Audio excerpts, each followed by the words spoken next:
Yes, good afternoon, guys. Good afternoon, Prashi, Kajal, Sheetal, Kanika, Amarjit, Rishika, Preeti. How are you guys?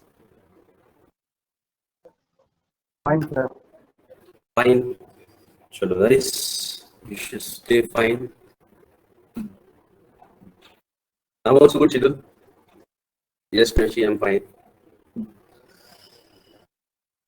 Okay.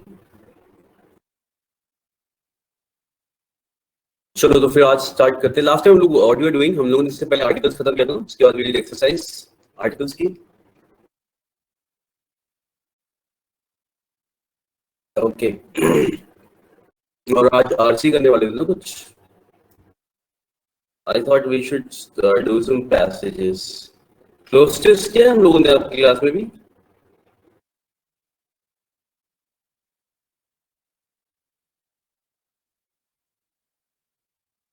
Yes, तो closes हम लोगों ने किया है हमारी क्लास में.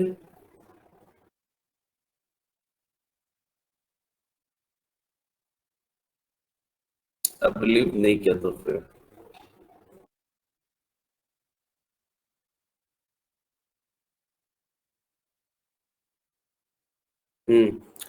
चलिए तो फिर आज एक काम करते हैं, will do the passages. Okay. Passage करना सबको पता है. How do we do it? दिख रहा है सबको सही? पढ़ा जा सकता है?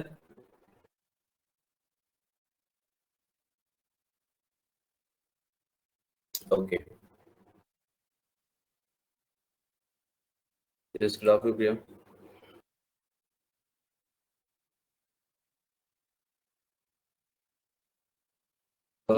जूम कर तो सकता हूँ थोड़ा सा, but let me try.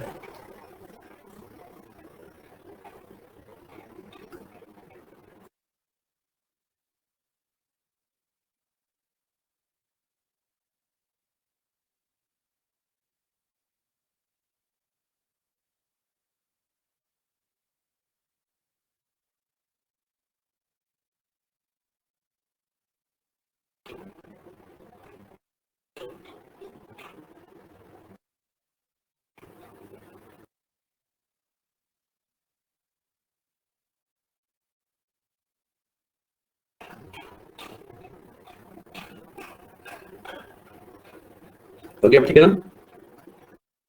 Now it's visible and it's zoomed. नहीं.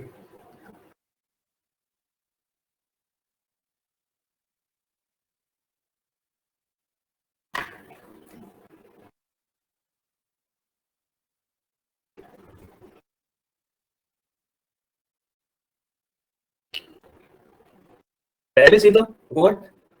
पहले तो आई थॉट कि काफी ज्यादा. ओके. पहले तो फिर ऐसा हो जाएगा ना.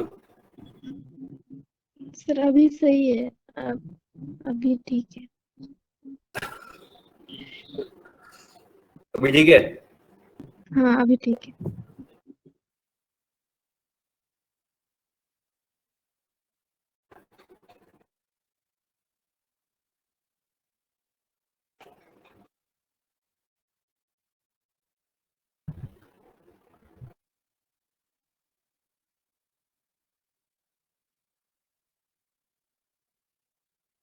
ओके, पैसेज में क्या करना होता है तो सबको पता है. You have to read it and you have to find the answers. ठीक है. और बट हाँ, थोड़ा सा ध्यान से करना. अच्छे पैसेजेस वाले. एंड ये एसएससी में हम लोग जितने पैसेज कर ले उतने कम है उसकी तैयारी के लिए. फर्स्ट में आपने बताया. Second, according to the what does translation do?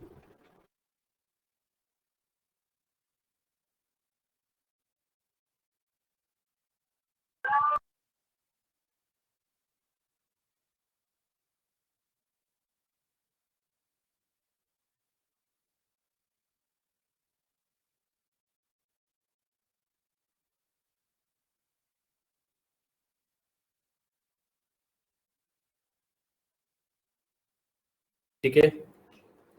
Clarity नहीं मिल रही वैसे सर. क्लैरिटी किसी में नहीं मिल रही है. टेंजेंस क्वेश्चन आंसर में या फिर विजिबिलिटी विजिबल सही से दिया है क्वेश्चन.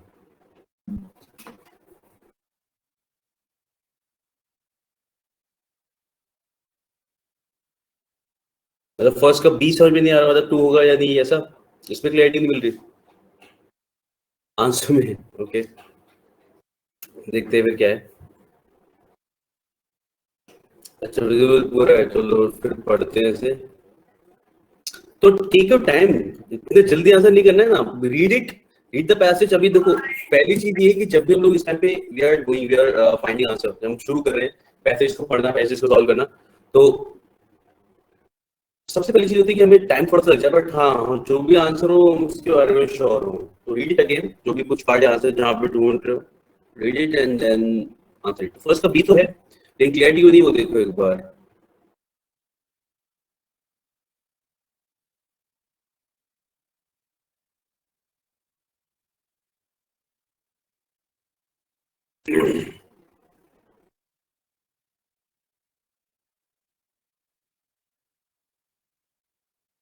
देखो, इसमें यही पार्ट तो दे रखा है, बस इसमें क्लियरिटी तो है, ये वाला पार्ट बोला ना, translation forges bonds of unity amongst people who speak different languages। ठीक है, इसलिए आ जाएगा, बाकी तो सब एनिमोसिटी, उसमें दुश्मनी थोड़ी बढ़ती है। Translation is a means of success in the practical world. बाकी सारे ऑप्शंस, लैंग्वेज की बात हो रही है पूरे में, हाँ लैंग्वेज की बात हो रही है, yes it is about language translation. ठीक है, और देखा जाए तो फर्स्ट के सेकंड के अलावा बाकी ऑप्शंस अगर हम एलिमिनेट करें तो बहुत आराम से एलिमिनेट कर सकते हैं, क्योंकि ये बात तो कोई बोली नहीं कि ट्रांसलेशन डिवाइड्स द वर्ल्ड या translation gives rise to animosity among people. दुश्मनी थोड़ी बढ़ती है इससे।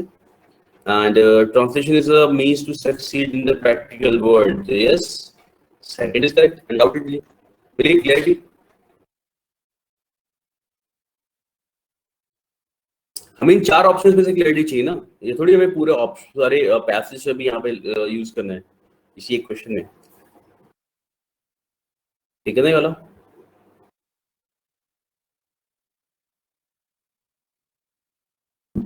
नेक्स्ट क्वेश्चन देखिए।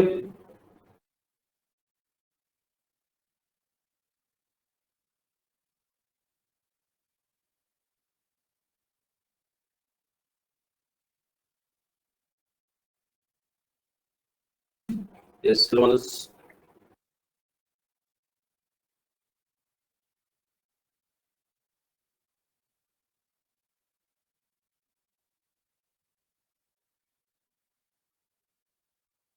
how does translation help us?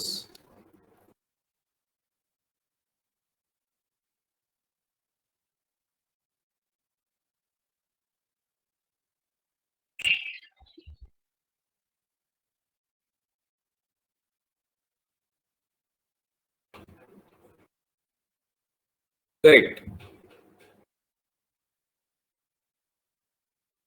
ये हो जाएगा ना।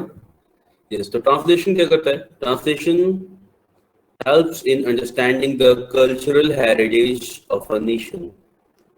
बिल्कुल सही, तो third is correct here. It provides an insight into the cultural heritage of a nation or people। या क्लियर आंसर दिया है, बिल्कुल सही। देखो, कुछ क्वेश्चंस तो ऐसे होते हैं, वैसे मोस्टली इजी आते हैं, तो मैं मान के जाता हूँ पैसेजेस बहुत ज्यादा मुश्किल नहीं आते इसमें, एसएससी में इजी आते हैं। कुछ कुछ क्वेश्चंस होते हैं जो ट्रिकी होते हैं, वरना तो इजी होते हैं, वरना आप ऐसे बस रीड करो and you will find the answer, ऐसा है, बहुत ज्यादा मुश्किल जैसा नहीं होता।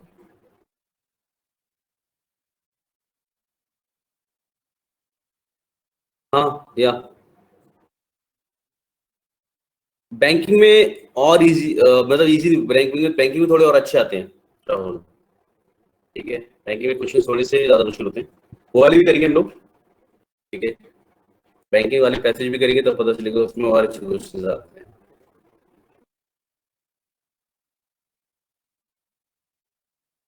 बैंकिंग में इनफैक्ट रीडिंग सेक्शन बहुत ज्यादा तरीके से पूछ लिया जाता है। जैसे क्वेश्चन होते हैं ना, complete the paragraph, you have to complete the paragraph, किसी पैराग्राफ के अंदर देयर आर ब्लैंक और एक सेंटेंस वहां पे करना है, तो सेंटेंस पैराग्राफ कंप्लीशन करके क्वेश्चंस आते हैं। तो आरसी को बैंकिंग बहुत अलग अलग तरीके से पूछता है। इसका 3 टाइम्स एटलीस्ट लिया। ठीक है, क्वेश्चंस होंगे 10 और 10 क्वेश्चंस होते हैं, मतलब 7 से 10 क्वेश्चन हो सकते हैं, एंड लेंथी देखा जाए तो इसका कम से कम 3 टाइम्स होता है। 2 times or 3 times, more than 2 times.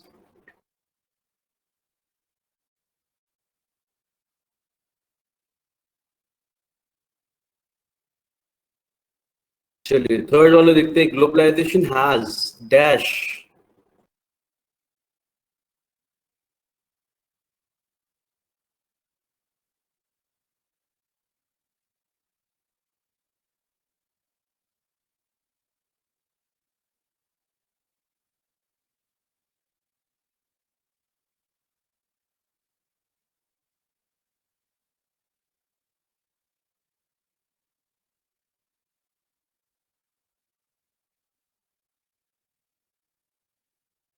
Okay 2 3 4 सारे आंसर कैसे तो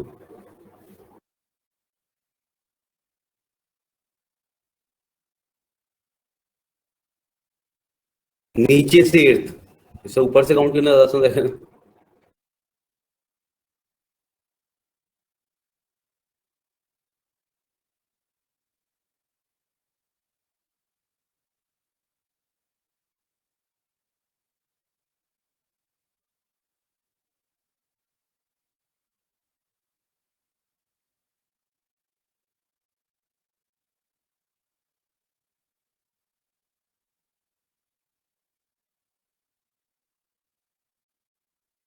Yes, Mansi, it's correct.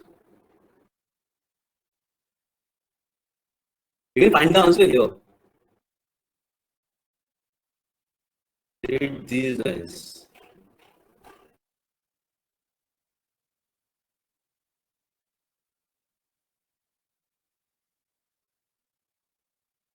Translation which has hitherto been neglected.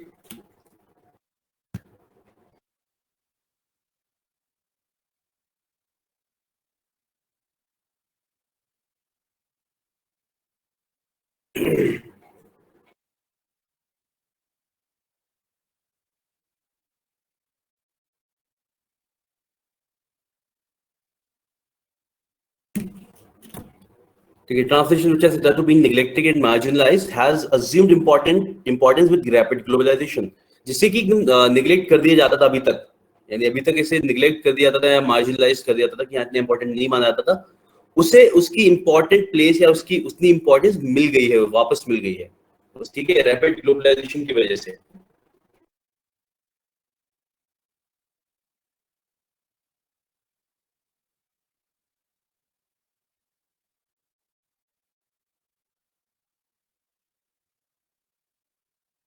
कौन सा आंसर ज्यादा सही लग रहा है? देखो थर्ड, ये तो पता चल रहा होगा. थर्ड क्यों नहीं allowed us to enjoy the work of great writers, ये तो थर्ड वाला तो वो हो जाएगा ना. थर्ड क्या होगा? थर्ड के लिए बोलेंगे translation has allowed us to enjoy the works of great writers, ऐसा है. तो ट्रांसलेशन की बात चली, ग्लोबलाइजेशन नहीं. इसलिए थर्ड जो का राइट प्लेस हो सकता है, राइटफुल प्लेस हो सकता है, बिल्कुल हो सकता है और यही होना चाहिए. ठीक है. फर्स्ट क्यों बोला हिंदू का? Neglecting the importance of translation. Globalisation की वजह से तो ट्रांसलेशन की जगह पता चली कि इट इज इंपॉर्टेंट, नेग्लेक्ट कर रहे हैं उसे. यस, तो ये भी नहीं होगा.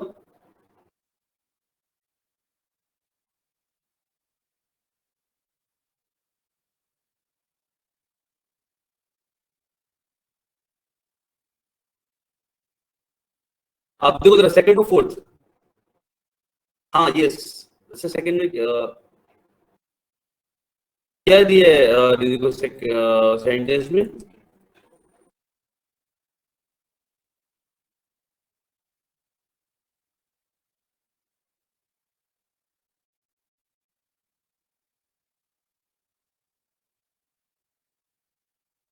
अगर आईबीपीएस पीओ में पीओ के प्री में अगर आरसी आएगा तो आपके पास एक आरसी आ सकता है, एक ही आएगा फर्स्ट, क्योंकि 30 क्वेश्चन आते हैं केवल. ठीक है, तो उसमें से एक आरसी आ सकता है. इसमें 7 to 10 कितने भी क्वेश्चन हो सकते हैं, 7 भी हो सकते हैं, 10 भी हो सकते हैं, बिकॉज 7 8 9 10 इसी तरीके से क्वेश्चन मिलते हैं. लेकिन हाँ 5 से ज्यादा होते हैं मोस्टली.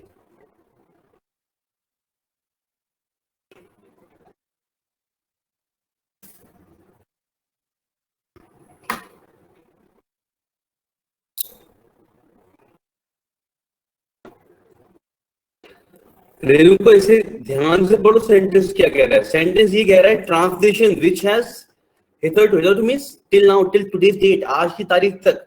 इसमें बोला जा रहा है ट्रांसलेशन जैसे कि आज की तारीख तक निगलेक्ट किया जा रहा था और मार्जिनलाइज कर दिया, मतलब उसे एक लिमिट तक सोच रहे थे कि अच्छा है या नहीं है ऐसा, ठीक है। वो समझ Okay, रहे sir. यस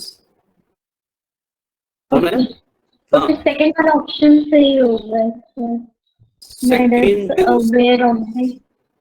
हाँ सेकंड वाला ठीक हो सकता है क्योंकि सेकंड में बात पॉजिटिव की है, लेकिन जो एक्चुअली में जो पैसेज के अंदर जो लैंग्वेज यूज की गई है, पैसेज में जिस चीज को जैसे बोला है उसके अकॉर्डिंग हम लोग फोर्थ लगाएंगे। बताता हूँ मैं कैसे, बता देता हूँ एक बार फिर से। ट्रांसलेशन जैसे कि आज की तारीख तक, थर्ड जब हम यूज करते हैं इसका मतलब है टिल टुडेस डेट, यानी आज की तारीख तक, which has hitherto been neglected and marginalized, has assumed importance with rapid globalization। जिसे आज तक निगलेक्ट किया जा रहा था वो उसे इंपॉर्टेंस मिली है, उसे इंपॉर्टेंस मिल गई है ग्लोबलाइजेशन की वजह से। इसमें ये नहीं लिखा है कि हम अवेयर हो गए importance of translation, importance of translation को हम जान गए, नहीं। इसमें बोला गया कि ट्रांसलेशन को इंपॉर्टेंस मिल गई है ग्लोबलाइजेशन की वजह से, इसलिए यहाँ पे उसी लैंग्वेज में लिखा जाएगा given translation its rightful place। तो globalization has given translation its rightful place। तो जिस लैंग्वेज में पैसेज में दिया है उसी लैंग्वेज में अगर देखा जाए तो हाँ फोर्थ वाला ज्यादा अच्छा हो जाएगा, ठीक है। सेकंड में बात सही कह रहे हैं क्योंकि हमने अवेयर कराया वो एक अलग चीज है, लेकिन इसने लिखा नहीं है, लिखा इस तरीके से क्या है, गॉट इट। इसलिए we'll go with fourth, has given translation its rightful place। हाँ कोई मीनिंग ज्यादा सही है इसका, यस प्रीति लेनेस। और क्या ओके मीनिंग इज साइड, हाँ फोर्थ वाले का ऑप्शन का मीनिंग एकदम सही है क्योंकि इसमें भी इसी तरीके से बोला जा रहा है कि ट्रांसलेशन को इंपॉर्टेंस मिल गई है इसकी वजह से, ओके। इसमें ये नहीं बोला जा रहा कि हमें उसका हमें हमें उसका यूजफुल है, नो। इसमें कह रहे हैं ट्रांसलेशन जितना यूजफुल है उसको उसकी जगह वापस मिल गई है, इसलिए will go with fourth one. Got it everyone, clear?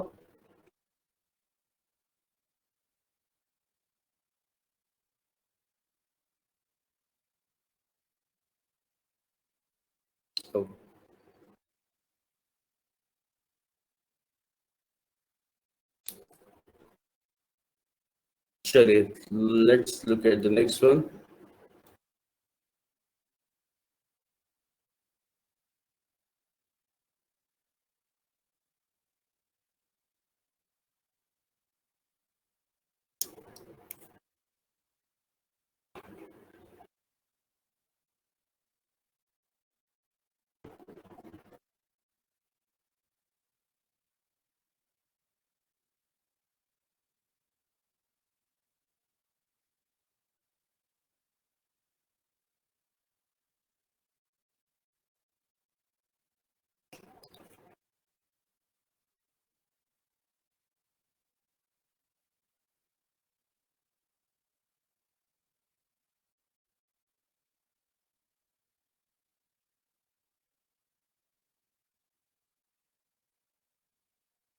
What should be the approach of a good translator?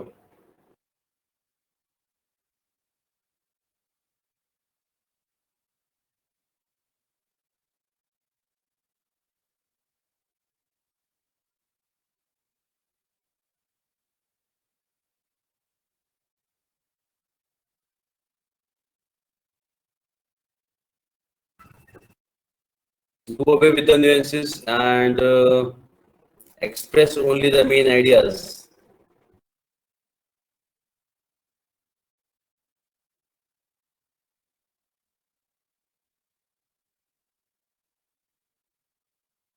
Okay इससे पहले कि हम कुछ बोले, I just want to know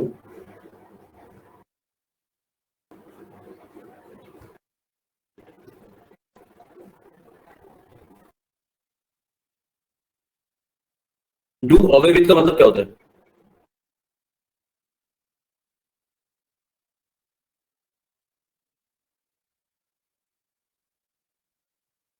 do away का मतलब होगा to end, to get rid of, है ना, टू अबॉलिश, खत्म कर देना।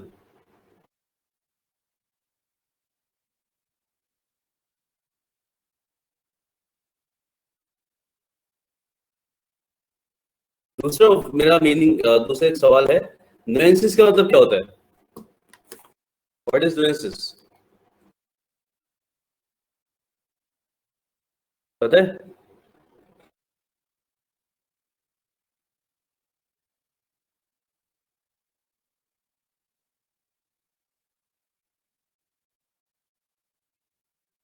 साउंड क्रिएट करना? नहीं किरत।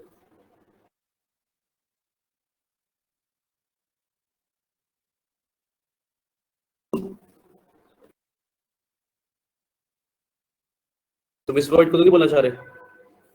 और साउंड क्रिएट करना नहीं, क्लास में जो कभी कभी मैम या सर बोल देते थे, डू नॉट क्रिएट न्यूसेंस, इन दोनों में कंफ्यूज तो नहीं हो रहे हो?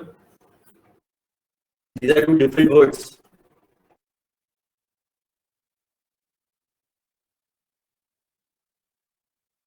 ठीक है, this is nuisance, that one is nuances.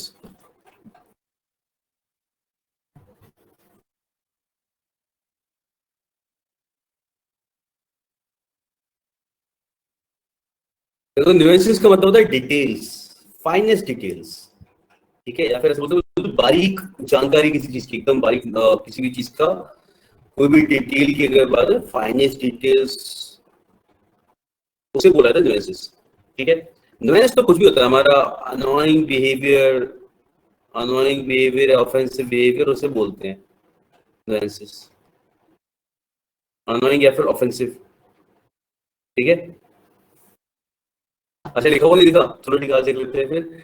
Nuisance जो बोला जाता है ना, जो स्कूल में बोलते थे डू नॉट क्रिएट न्यूसेंस, ठीक है, वो ये होता है, इसका मतलब होता है अनोइंग बिहेवियर। इसीलिए बोलते थे कि शोर मत मचाना, मतलब बेसिकली शोर मत मचाओ और शो मत करो और अनॉय मत करो, don't do any such, don't like do any such behaviour जिसमें जो ऑफेंसिव लगे, जो अनॉय करे टीचर को।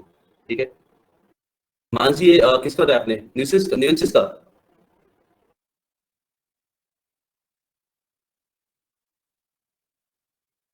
हाँ, नुएंस का यही है, मतलब कोई भी चीज देखो, अगर आप किसी चीज की डिटेल्स या फाइनेंस डिटेल्स में जा रहे हो तो उसकी क्वालिटी भी सामने आएगी, तो ठीक है, यूनिक क्वालिटी भी मान सकते हैं एक बार को।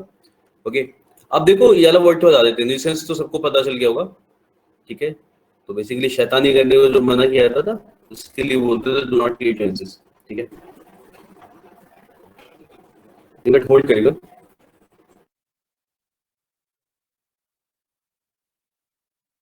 Okay,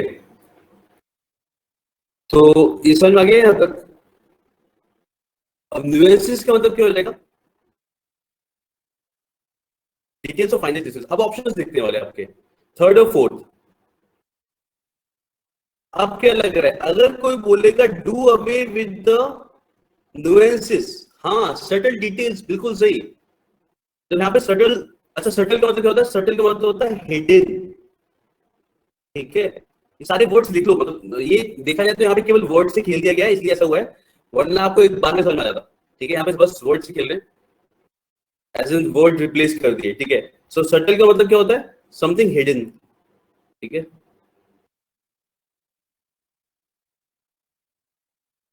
hidden details. तो अब बताओ जरा क्या होगा। यहाँ पे बोला जा रहा है he should have mastery over the subtle nuances of the language from which he is translating. A good translator is able to, ठीक है, यानी कि फालतू की चीजें हटा सके वो, और अंडरस्टैंड लाइक मीनिंग क्लियर कर सके। ठीक है, अब यहाँ पे अगर बोला गया do away with the nuances, इसका मतलब क्या हो जाएगा कि वो फाइनेंस डिटेल को हटा दे। ठीक है, तो ये हमारा सही नहीं होगा, इसमें सही हो जाएगा do away with the unwanted things. समझ में आ रहा है? डू अवे विद का मतलब क्या है? गेट रिड ऑफ, इससे खत्म कर देना। तो एक अच्छा ट्रांसलेटर वो होता है जो फालतू की चीजें हटा दे और अच्छे पॉइंट्स पे ध्यान दे केवल। ठीक है, तो do away with unwanted things and express only the main ideas, तो इसका फोर्थ सही आंसर हो जाएगा। ठीक है,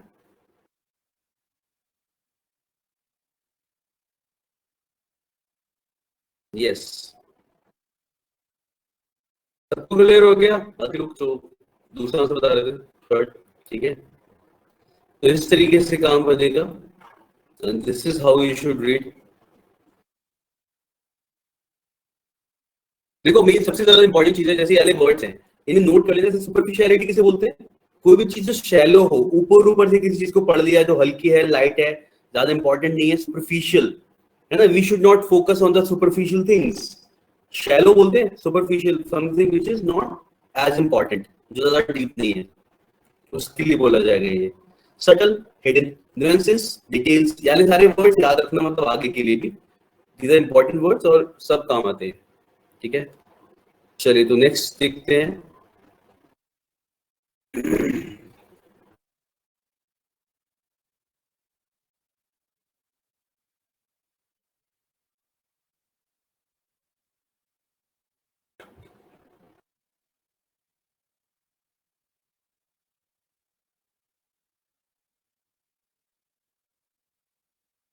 What should be the primary concern while translating a passage from one language into another?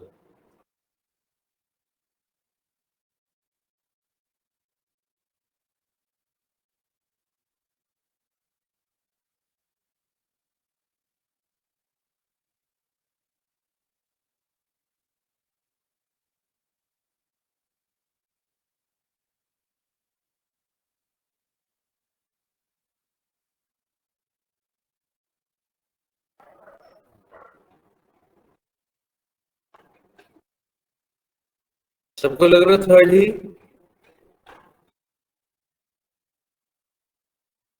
Yes, ठीक है, बिल्कुल सही, इसका हो जाएगा third. The sense should be conveyed. What should be the primary concern while translating a passage from one language into another? The sense should be conveyed. बिल्कुल सही। So this is correct.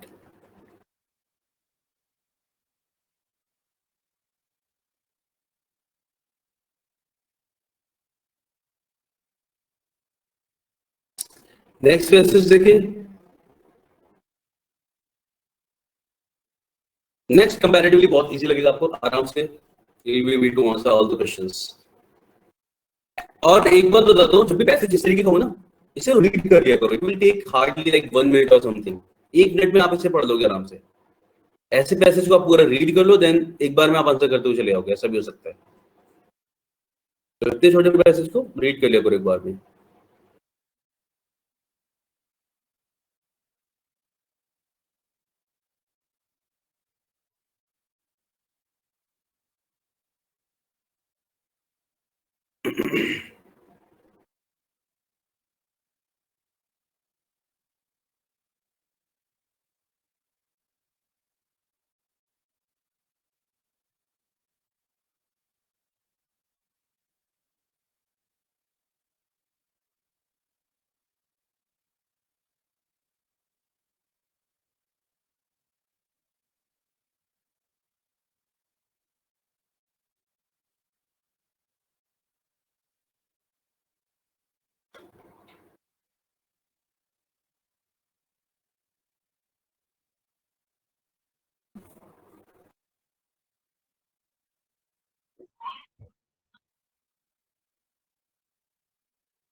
Okay, choose the most appropriate response. The name of the tower is connected with anyone. The name of the character is not connected to the character. The name of the tower is connected with a real person. Yes, बिल्कुल सही है ना। First का second हो जाएगा, real person से ही connect किया गया है, यानी कि उसके जो इंजीनियर था गुस्ताव एफ आइफल, उनके नाम पर रख दिया, ठीक है।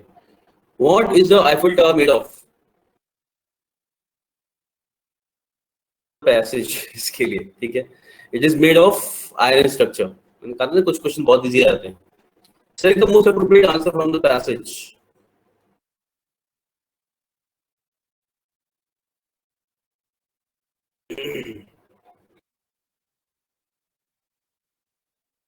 यस, थर्ड का क्या हो जाएगा?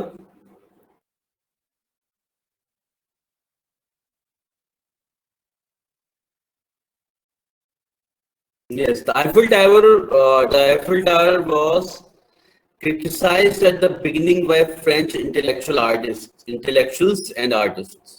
ठीक है, उन्होंने कहा था कि क्या बना दिया ये, दिस इज नॉट गुड। दिया तो लोगों को डिजाइन ज्यादा पसंद नहीं आया था, लेकिन बाद में सबको पसंद आ गया। Yes, fourth is like clearly given here, है ना। नेक्स्ट,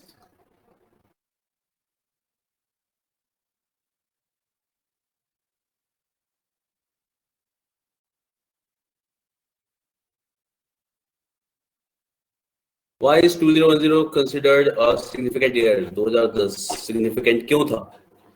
क्योंकि वहां पे 250 मिलियन विजिटर आया था 2010 में ना।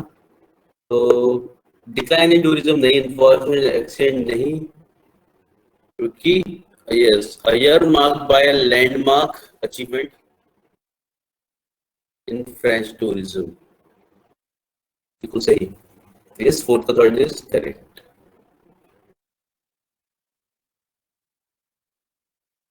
Last one, which statement truly reflects the status of the Eiffel Tower?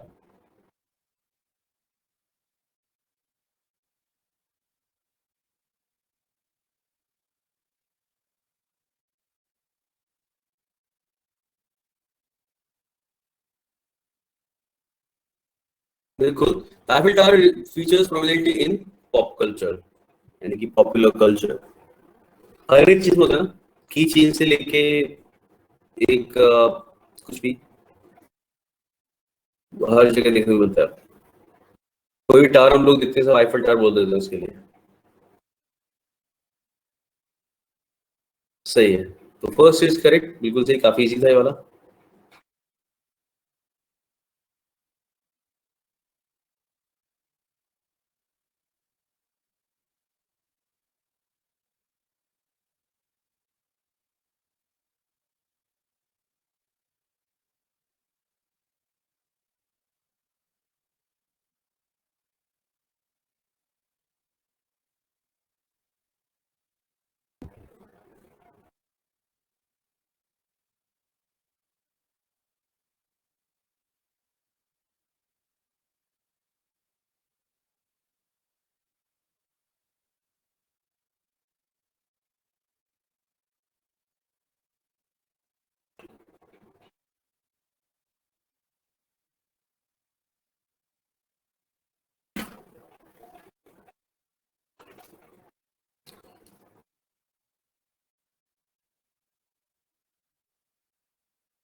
Okay, तो what is the general view of a genius and a talented man? A genius is superior to the man of talent, and that talented men are more common than genius.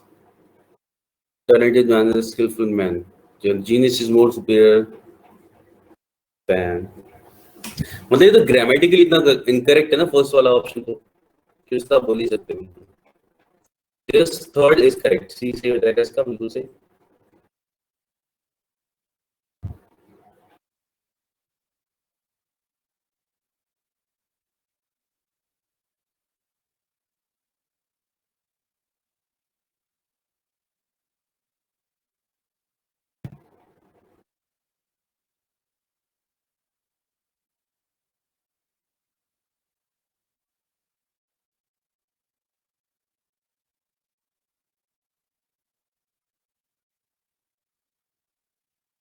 मानस क्या हो गया, calm down यार, it's fine.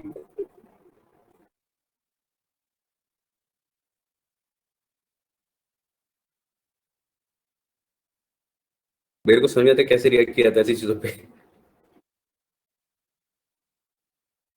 हाँ of course, grammar भी देखनी पड़ती है। देखो वैसे तो ग्रामेटिकली इनकरेक्ट ज्यादा होता नहीं, क्योंकि पैसेज पैसेज की डिटेल्स पे बेस्ड होता है। ठीक है, लेकिन हाँ थोड़ा बहुत अब देखा जाए तो वैसे तो ग्रामर के लिए इनकरेक्ट है ना, ये मतलब है मेरा।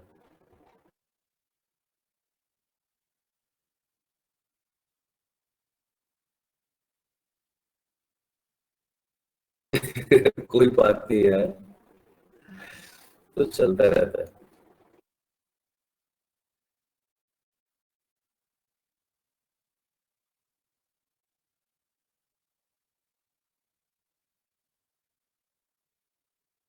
तो मैं कुछ नहीं कहता इसलिए बस, ये क्या बात है, कुछ कहने की जरूरत लगती नहीं है ना, इसलिए जब जरूरत लगेगी तब कहूंगा भी, ऐसा क्या है, फाइन।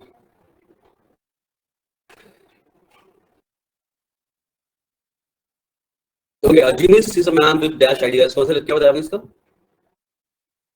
टू का बी, ओरिजिनल आइडियाज, बिल्कुल सही। ओरिजिनल आइडियाज या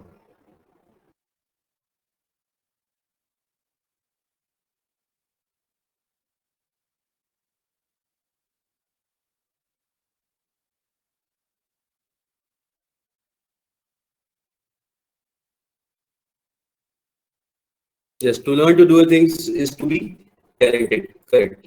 ठीक है, इजी था ना, पैसेज पूरा पढ़ के एक बार में समझ में आ गया।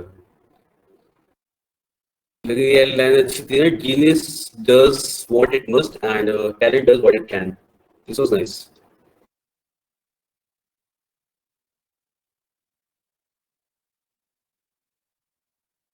Who can be considered a true genius?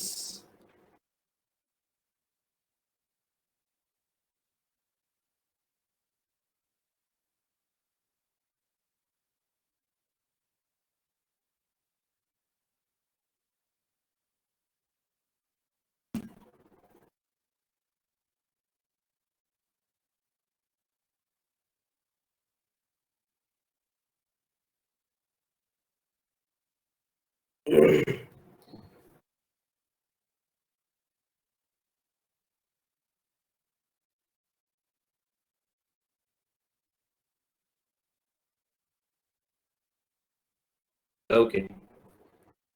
Fourth का first वाला चाहिए ना, an amusing and constructive thinker। Fourth का exceptionally intelligent person, second।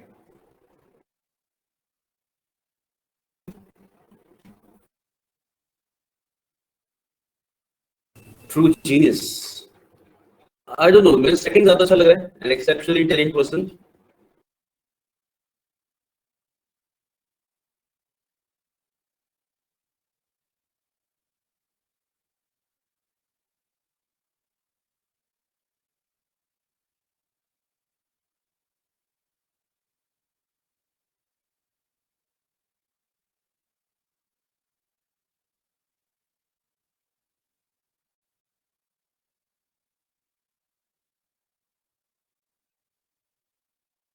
Genius implies very extraordinary gifts or needy powers, especially as displayed in original creation, discovery, expression, or achievement।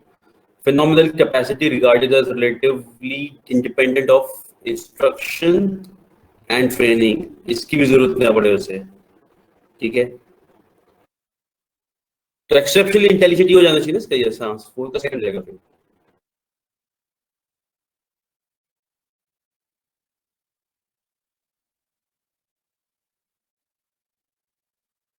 Yes, धीरे धीरे क्या था, आपके नीचे की बात हो रही है, टीचिंग में तो कोई कंपैरिजन नहीं है, मतलब कंपेयर करने की जरूरत नहीं है, टीचिंग मतलब कैसे करता हूँ मैं, ठीक है कैसा।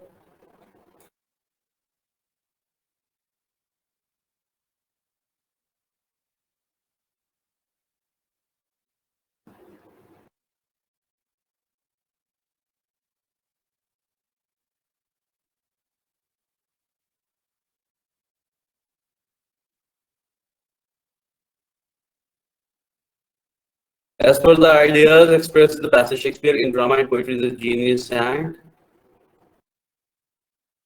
there are many other well-known talented musicians। Yeah, बिल्कुल सही।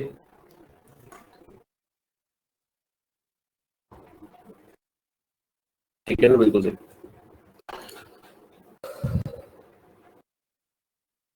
तो ये इसका हो जाएगा सेकंड। ट्रू। आगे बढ़े, एक और देखते हैं, ये भी आई गेस इजी होगा।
Yes, what kind of collaboration helped Curies to unlock the secrets of the atom?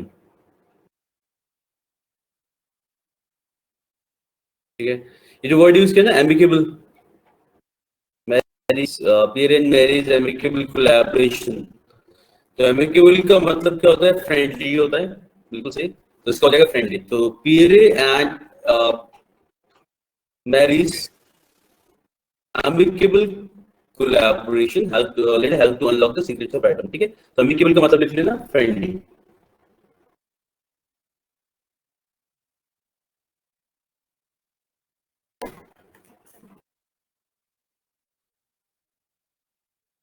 What will best describe Marie Curie's personality? Personality.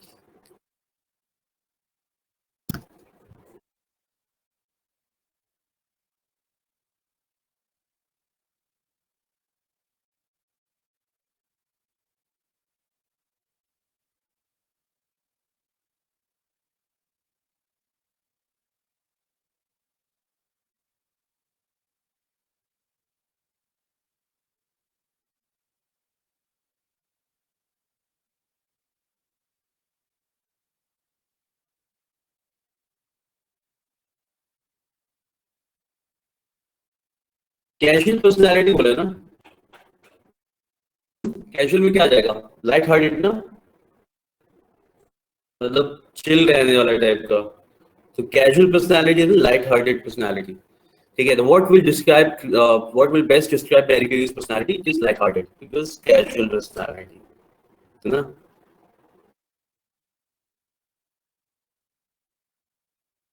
समझ में आई? देखो कैजुअल पर्सनालिटी, कैजुअल लिखा है, कैजुअल का मतलब क्या है? जो लाइट रहता हो, चीजों को लाइटली रखे, उसके लिए आ जाएगा लाइट हार्टेड। इसलिए कैजुअल पर्सनालिटी कैजुअल वर्ड से हम बनाएंगे यार। और नेक्स्ट क्या है? वो when she learned that she could not attend the university in Warsaw, Warsaw, Marie felt, what did she felt?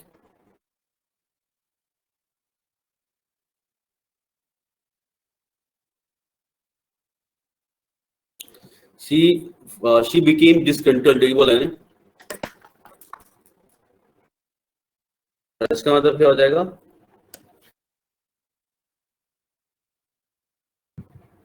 Discontent हम लोग अनॉयड वाले सेंस में, या शी फेल्ट अनॉयड, फोकस नहीं, अनॉयड। ठीक है, for the word discontented we use annoyed,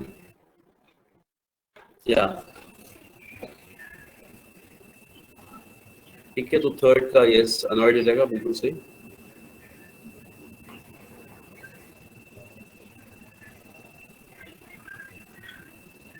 next ठीक है, Marie Curie was one of the most accomplished scientists in history. Together with her husband, she discovered radium, an element widely used for treating cancer। Question ऐसे कर लेगा। Okay, तो fourth का क्या हो जाएगा?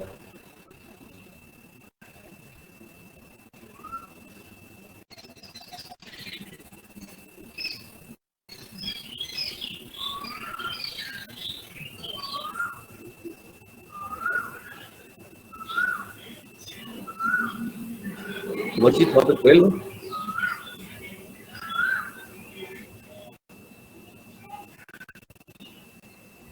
बाकी लोग आवाज आ रही है कोई क्या नहीं उधर से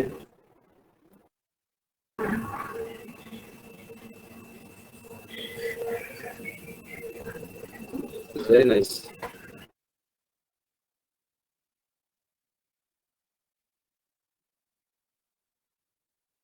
यस बोल्डली हो जाएगा बिल्कुल सही ठीक है वेरी बोल्डली लेफ्ट पोलैंड ठीक है बोल्डली किसके लिए बोलते हैं बोल्डली वर्ड हमेशा उसके लिए आता है कॉन्फिडेंटली ठीक है मतलब एकदम बिना किसी डर के याद रखिए ठीक है बिना किसी डर के she boldly left Poland and entered France to enter the Sorbonne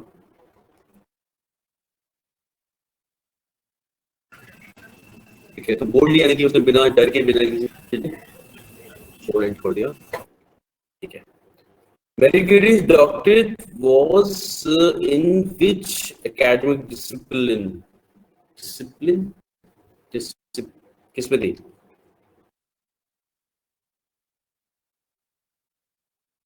Physics में थी? So it is fourth. Cancer studies क्यों लिख रहे हो? पहले बताया था क्या?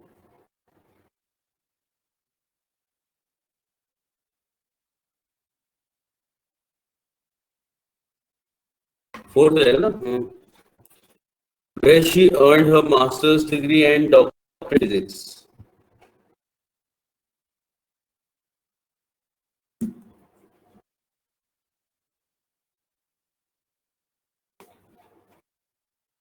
बिल्कुल सही चलिए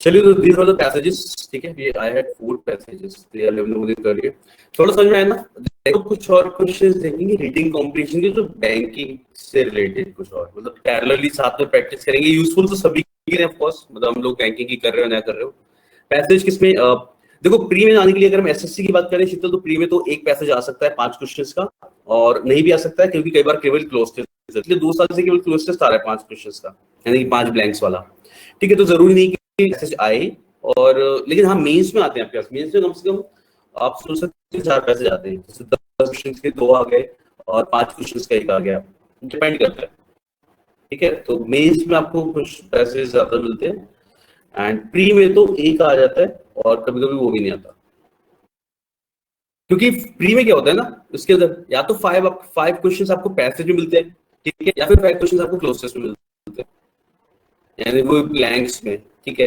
पैराग्राफ्स तो 5 दोनों में से किसी एक चीज मिल जाते हैं डिपेंड करता है किसमें तो आगे बेटो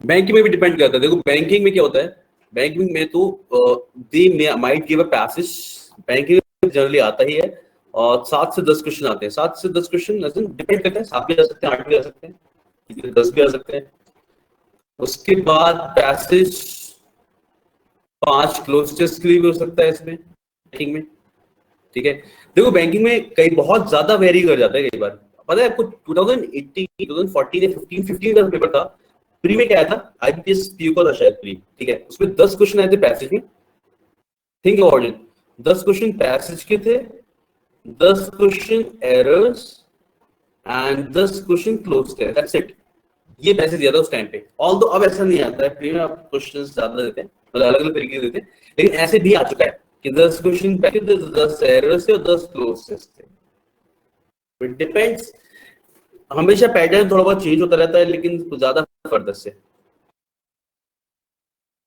टाइम मैनेज कैसे करेंगे टाइम मैनेज आप इस तरीके से करते हो जो आप प्रैक्टिस कर रहे हो ठीक है तो रीडिंग करते टाइम स्टार्टिंग में हमें होती है, हमारी स्पीड उतनी तेज नहीं होती, हम लोग पढ़ते हैं देन कभी कभी हम रिपीट भी करते हैं सेंटेंसेस को। तो what you have to do, passages ज्यादा करने से स्पीड बढ़ती है। तो पहले ऐसा होता है कि हम लोग हाँ रीडिंग कर रहे हैं पहले नॉर्मल, और फिर धीरे धीरे बढ़ाएंगे तभी स्पीड करके होता है।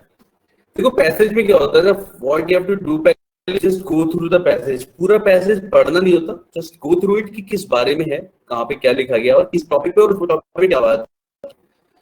तो हाँ जरूर बैंकिंग में तो एटलीस्ट होता है, हम पूरा पैसेज पढ़ के हम अफोर्ड नहीं कर सकते कि पूरा पैसेज रीड करें उसके बाद हम क्वेश्चन से फिर आंसर करें। तो एक बार देख लेने के बाद कि किस टॉपिक पे है पैसेज और उस टॉपिक के बारे में क्या बात, टू रीड द क्वेश्चन। मान लो हमने पहला क्वेश्चन पढ़ा, अब आप you have to go back to the passage और आपको देखना होगा ये बात कहाँ की गई है। ठीक है, तो जो हम लोग पुराना तरीका अपनाते हैं वही तरीके से करना है, लेकिन सबसे पहले आपको पैसेज के बारे में भी जानकारी होनी चाहिए। आपको कम से कम 30 सेकंड या 1 मिनट पैसेज को देना है कि आपको पता हो कि किस पैराग्राफ में क्या बोला गया है, मतलब पूरी लेंथ के बारे में आप अवेयर हो जाओ। ऐसा वाला ये एक थोड़ा सा लेंथी पैसेज है, बट आप पैसेज इस तरीके से देख लो कि आपको पता हो पूरे में कहाँ पे क्या बात कही गई है। रीड नहीं करना, हर एक वर्ड रीड नहीं करना, लेकिन बस आपको एक बार इसे स्कैन करना कहते हैं। इंग्लिश के टर्म में जो वर्ड आता है scanning, it is called scanning. क्या पढ़ के बारे में जल्दी से देख के पता लगा लो कि क्या क्या बोला गया है इसके ऊपर। तो स्कैन कि आप एक एक वर्ड छोड़ के हर एक पैराग्राफ से एक एक लाइन पढ़ ली and you are now aware कि क्या बात है इसमें। ठीक है,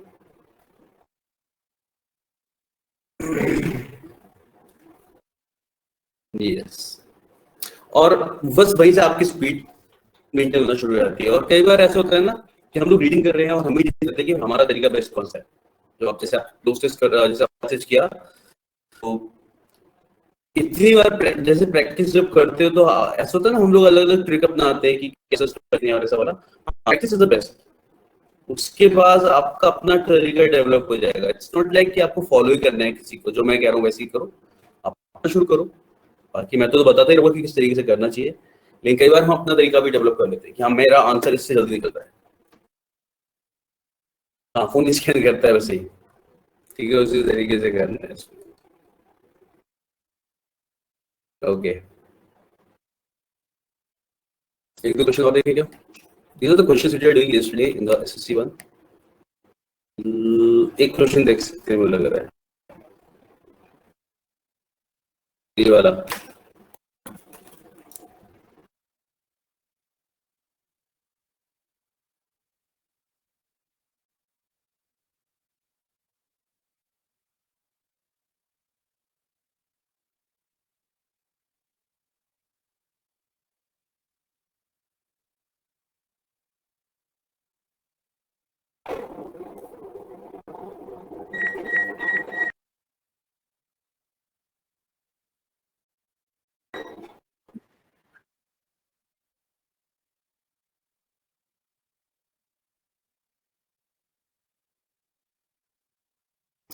इसमें समझ में आ रहा है क्या हो रहा है? ये क्वेश्चन हमने क्लास में किए नहीं अभी। फर्स्ट एंड लास्ट पार्ट ये और ये फिक्स्ड है, बीच वाले पी क्यू आर एस आपको अरेंज करने हैं। क्वेश्चंस देखे होंगे टेस्ट के दौरान है उसमें, और हम लोग ने एसएससी वाली क्लास में किए हैं ऐसे क्वेश्चन बहुत सारे।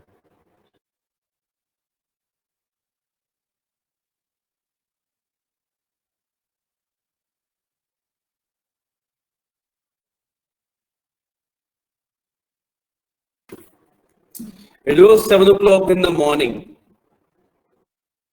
Shardul was waiting for his bus. Wait कर रहा था, वेट कर रहा के साथ ये वर्ड आना चाहिए ना। He was keenly at the approaching vehicles. बस का वेट कर रहा है तो बहुत उत्सुकता से आने वाले व्हीकल्स की तरफ देख रहा था वो। He was looking at the approaching vehicles. The final day of his school athletic meet, his house was in the lead. As a leader of the house, he wanted to बिल्कुल सही इसका 4 RPSQ, ठीक है, RPSQ is the correct answer. चलिए तो इतना रखते हैं आज के लिए। We'll meet in the next class. आगे बढ़ाते हैं स्किल को तभी। We'll do more questions. We'll start a new topic, है ना? तो नेक्स्ट क्लास मतलब पैरेलली पैसेजेस और ये तो हम करते रहेंगे, एंड उसके बाद करते हैं फिर यस।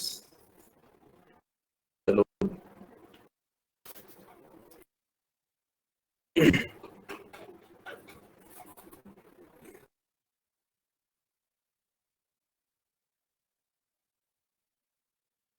चलिए तो फिर मिलते हैं हम लोग। ओके थैंक यू ठीक है।